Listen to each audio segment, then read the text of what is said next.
Hey guys, so I've watched enough YouTube videos now to become an expert on the Middle East and Syria, hence I can present this video to you now.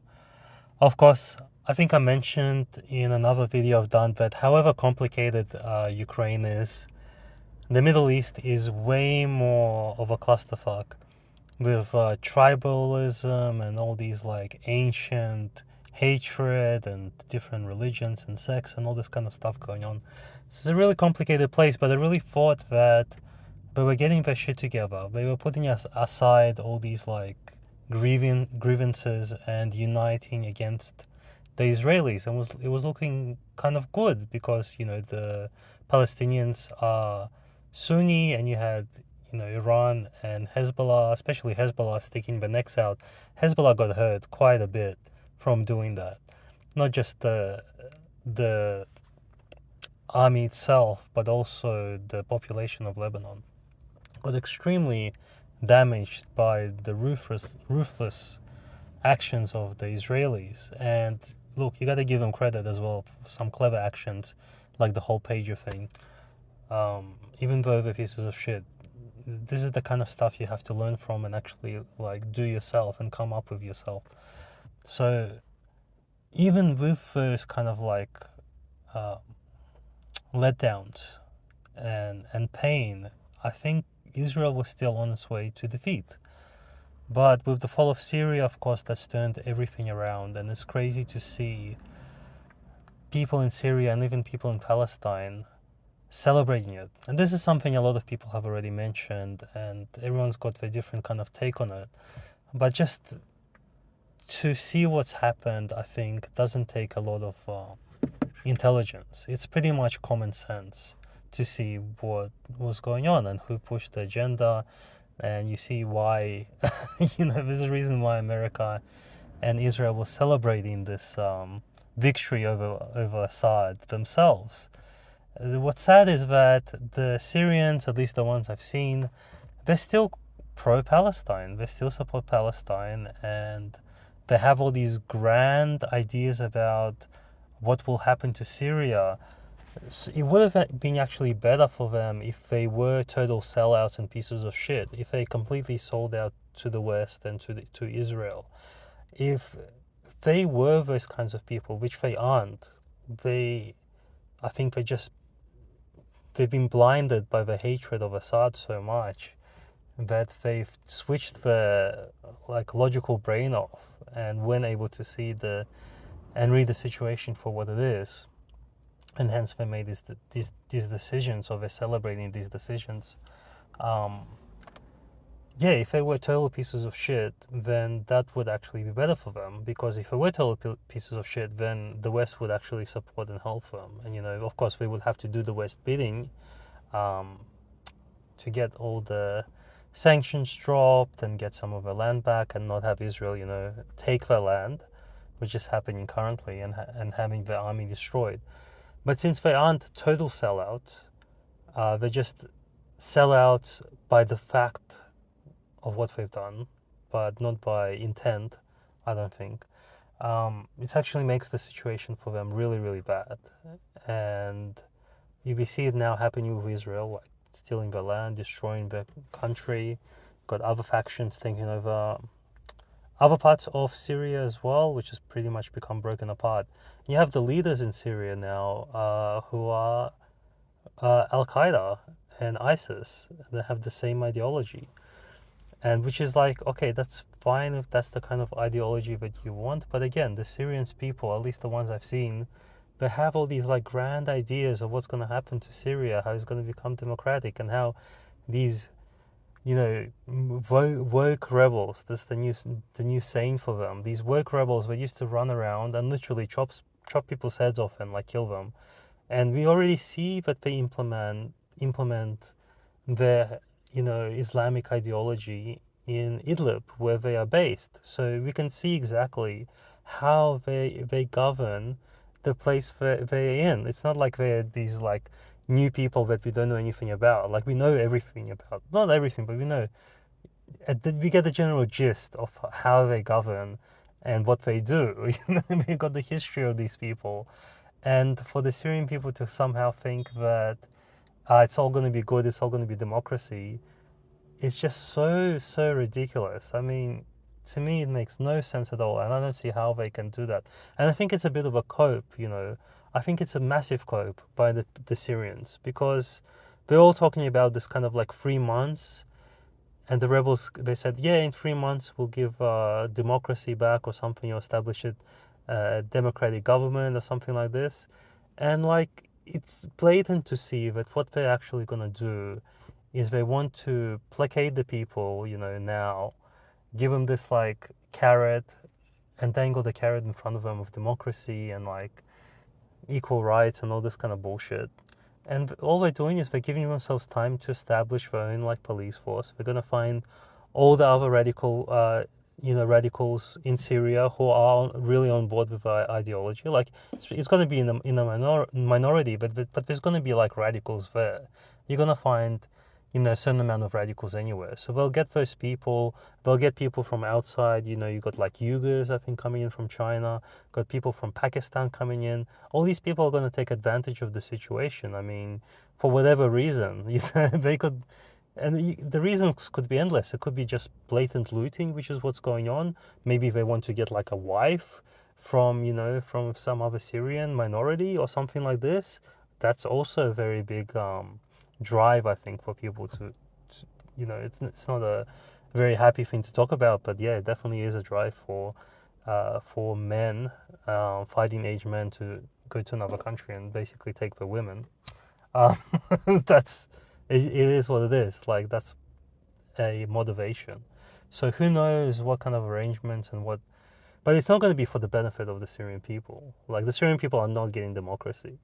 They might get some like fake democracy where you basically get the choice of different radical Islamists or something like this. I don't know. Maybe they'll do something like this to kind of show that there's a democracy, or you'll get an outright illegitimate vote where the voting will be rigged or something like this.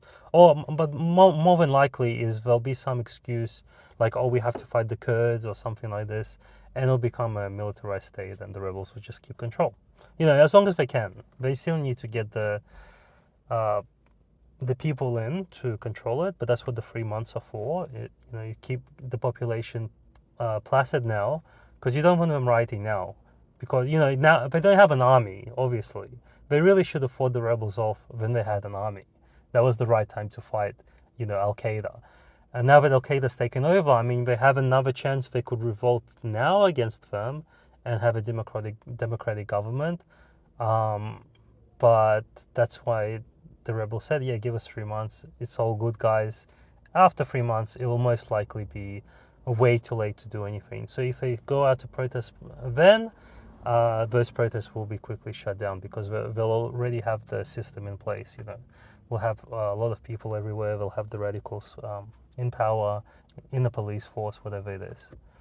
So that's the kind of situation. And yet the axis of resistance is done. It will be a long time before the Shia, you know, Lebanon or Iran or Russia, for that matter, will support Palestine.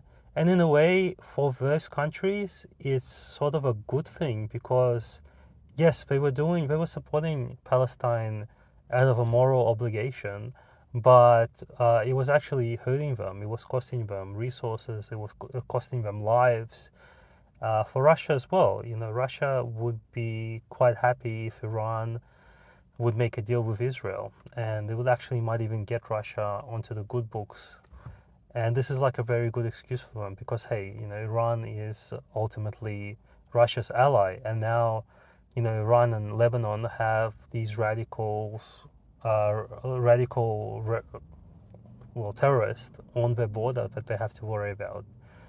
So their priorities have totally shifted, and of course Russia is going to support them before they support the Palestinians, who seem to be on Al Qaeda's side. And the only ones looking after the Palestinians now is basically Al Qaeda, and they seem to not give a fuck about them. Like, they haven't given a fuck about them for, you know, the past also. They haven't done anything, they haven't lifted a finger against Israel. And they're not doing that now, because for the most part, they are funded by Israel and America. And that's the situation. So To me, that seems quite obvious.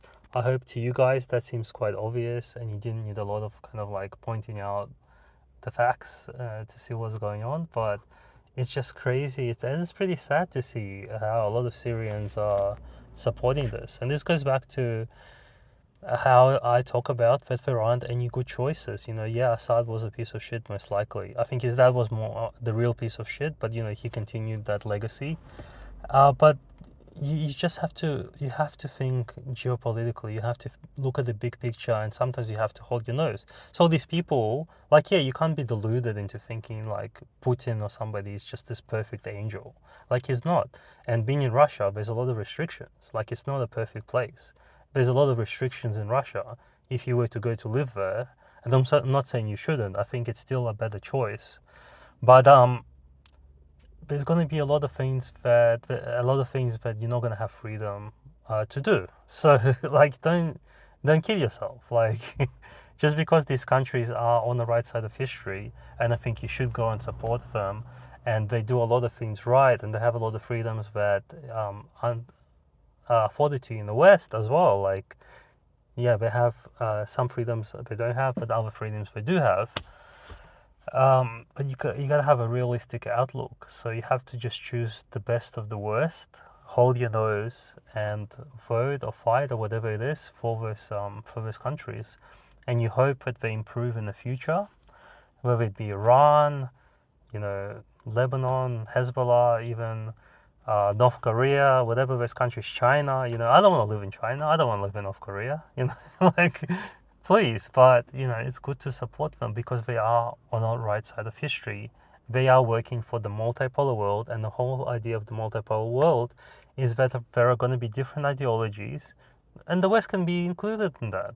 You know, the West can be an ideology. You know, if you want to live in the liberal West with its freedoms as well as its restrictions, you have that option. But it's all about having these different options. You know, if you want to live in a radical Islamic state, you can move to, you know, Iran or I guess Syria now in the future. Depends how radical you want to go.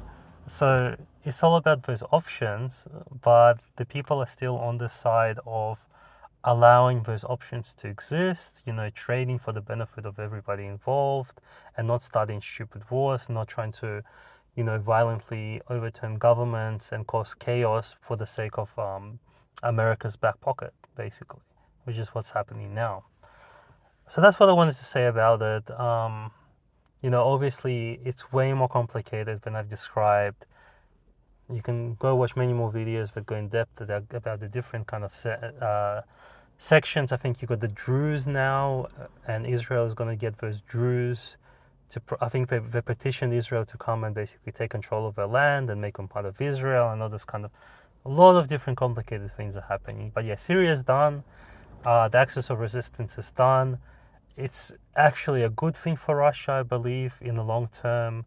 You know, it's not a good thing for Iran, not a good thing for Lebanon, but for Russia it is a good thing, because now they can kind of like, they can push Palestine aside a little bit and become friendlier with Israel as well. Israel's kind of won, unfortunately, but that's what's happened. You gotta look at things realistically. The Middle East is theirs for the taking, and they're most likely to align themselves. It depends who they see more of a threat. Like, do they see the radical Sunnis as more of a threat in the future for them, or do they see Iran as more of a threat of the future for them? And like, will the Sunnis completely throw the Palestinians under the bus? I mean, they pretty much have.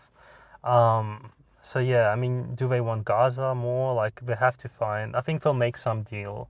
I think I'm leaning towards them making more of a deal with Iran and the Shia, just because they seem more rational. And yeah, so I think that's what's going to happen. They're going to take all of Palestine and ethnically cleanse it, take a bunch of Syria, and who knows where we go from there. We'll see. We'll find out. All right, guys, that's the video. All the best. Bye for now.